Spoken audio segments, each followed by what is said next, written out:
నమస్తే, welcome back to Deepa TV news. నా పేరు అనుష. వార్తల్లోకి వెళితే, నిన్న అసెంబ్లీలో మహిళలను అగౌరవపరుస్తూ ముఖ్యమంత్రి రేవంత్ రెడ్డి, ఉప ముఖ్యమంత్రి బట్టి విక్రమార్క చేసిన అనుచిత వ్యాఖ్యలను నిరసిస్తూ మాజీ మంత్రి BRS party working president Kalvakuntla Taraka Rama Rao పిలుపు మేరకు భూపాలపల్లి పట్టణ మాజీ ఎమ్మెల్యే గండ్ర వెంకటరమణారెడ్డి ఆదేశాలతో బీఆర్ఎస్ పార్టీ పట్టణ అధ్యక్షులు కటకం జనార్దన్ అధ్యక్షతన సీఎం రేవంత్ రెడ్డి దిష్టిబొమ్మను అంబేద్కర్ సెంటర్ వద్ద దహనం చేశారు. ఈ కార్యక్రమంలో Bhupalpally municipal chairperson Venkatarani, vice chairman Harish Reddy, పట్టణ యూత్ అధ్యక్షులు బుర్రరాజు, జాగృతి జిల్లా మాజీ అధ్యక్షుడు మాడ హరీష్ రెడ్డి, కౌన్సిలర్లు మురళి, గండ్ర యువసేన అధ్యక్షుడు కరాటే శ్రీను, జిల్లా మైనార్టీ అధ్యక్షుడు కరీం, మాజీ ఎంపీపీ విద్యాసాగర్ రెడ్డి, జిల్లా నాయకులు సిద్ధు, కుమార్ రెడ్డి, ప్రేమ్, యూత్ నాయకులు జరుపుల భాస్కర్, ఆకుదారి మనోహర్, గణేష్, శ్రీరామ్ మరియు నాయకులు, కార్యకర్తలు తదితరులు పాల్గొన్నారు.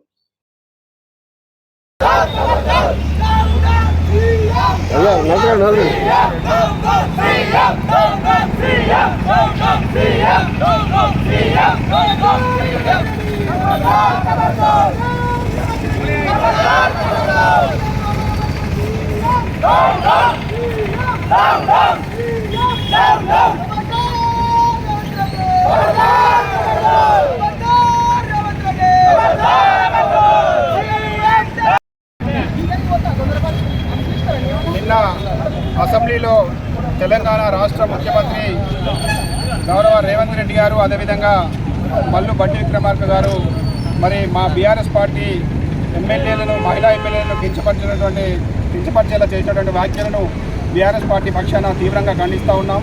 ముఖ్యంగా గౌరవ ముఖ్యమంత్రి గారు మహిళల పట్ల చేసినటువంటి వ్యాఖ్యలు మరి సభ్య సమాజం తలదించుకునేలా ఉన్నాయి. నిన్న ముఖ్యమంత్రి గారు అసెంబ్లీలో మాట్లాడుతూ మరి ఇక్కడ ముంచిళ్ళు అక్కడ తేలిళ్ళు, వీళ్ళని నమ్ముకుంటే జూబ్లీ బస్టాండ్లో బతుకు మరి అడుగు తినాల్సి వస్తే అనే విధంగా మాట్లాడడాన్ని మరి తీవ్రంగా ఖండిస్తూ ఉన్నాం. ముఖ్యంగా మరి రేవంత్ రెడ్డి గారు మరి ప్రజాస్వామ్యాన్ని మరి అపహాస్యం చేసే విధంగా మాట్లాడినారు. ప్రజాస్వామ్యంలో పార్టీలు మారడం అనేది మరి అది ఒక ప్రజాస్వామ్యయుతంగా మారవచ్చు. మరి గౌరవ రేవంత్ రెడ్డి గారు కూడా బీజేపీలో చేరి, ఆ తర్వాత బీఆర్ఎస్లో జెడ్పీటీసీఐ, తర్వాత టీడీపీలో ఎమ్మెల్యే, ఎమ్మెల్సీఐ, ఆ తర్వాత కాంగ్రెస్ పార్టీలో ముఖ్యమంత్రి కావడం జరిగింది. మరి 4 పార్టీలు మారి వారు ముఖ్యమంత్రి కావడం జరిగింది. మరి గతంలో మరి శాసనసభ్యురాలుగా ఉన్నప్పుడు సబితా రెడ్డి గారు రాజ్యాంగంలో ఉన్నటువంటి మరి 1/3 దానికి సంబంధించినటువంటి 10th షెడ్యూల్ ప్రకారంగా మరి వారు బీఆర్ఎస్ పార్టీలో మరి కాంగ్రెస్ పార్టీని ఆ రోజు సీఎల్పీని విలీనం చేయడం జరిగింది. మీలాగా ఒక్కొక్క ఎమ్మెల్యేను చేర్చుకొని మరి వారికి పదవులు కట్టబెట్టడం జరగలేదు. మరి నిన్న సునీతా లక్ష్మారెడ్డి గారి పైన కానీ, సబితా రెడ్డి గారి పైన కానీ మరి రేవంత్ రెడ్డి గారు చేసిన వ్యాఖ్యలను తీవ్రంగా ఖండిస్తూ, అదేవిధంగా డిప్యూటీ సీఎం మరి విక్రమార్క వారు కూడా మరి వారు చాలా అనుభవజ్ఞులు, వారు కూడా సహనం కోల్పోయి మరి వారు చేసినటువంటి వ్యాఖ్యలను కూడా తీవ్రంగా ఖండిస్తూ ఉన్నాం. ఏ మొహం పెట్టుకొని అసెంబ్లీకి వస్తున్నారు అని చెప్పేసి అనడం, ఒక మహిళలను కించపరిచే విధంగా అనడం జరిగింది. మరి ఇప్పటికైనా వారు బేషరతుగా మరి ఈ యొక్క మహిళలకి, తెలంగాణ సమాజానికి క్షమాపణ చెప్పాలని చెప్పేసి బీఆర్ఎస్ పార్టీ పక్షాన డిమాండ్ చేస్తా ఉన్నాం.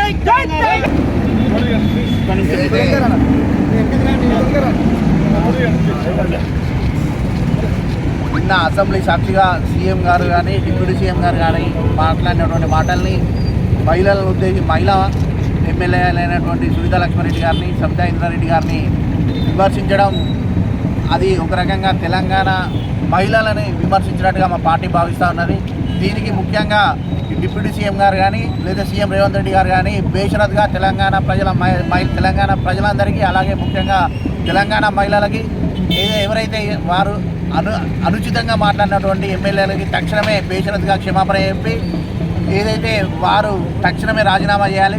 మహిళలను ఏదైతే కించపరిచే, మహిళలను గౌరవించలేని వ్యక్తి, ఏదైతే మహిళలని తట్టుకోలేని వ్యక్తి ముఖ్యమంత్రిగా ఉండడం అనేది తెలంగాణ ప్రజల దౌర్భాగ్యము. కాబట్టి బేషరత్గా వారు తెలంగాణ ప్రజలందరికీ కూడా క్షమాపణ చెప్పాలని సందర్భంగా మా పార్టీ తరఫున డిమాండ్ చేస్తూ ఉన్నాం. ఈరోజు ఏదైతే మా యొక్క జిల్లా కేంద్రంలో మా యొక్క నాయకుల పిలుపు మేరకు ఈరోజు వారి దిష్టిబొమ్మ దానం చేయడం జరిగింది. భవిష్యత్తులో ఇంకా ఇటువంటి వారు కనుక పద్ధతి మార్చుకోకపోతే ఇటువంటి కార్యక్రమాలు పెద్ద ఎత్తున నిర్వహిస్తామని తెలియజేస్తాం.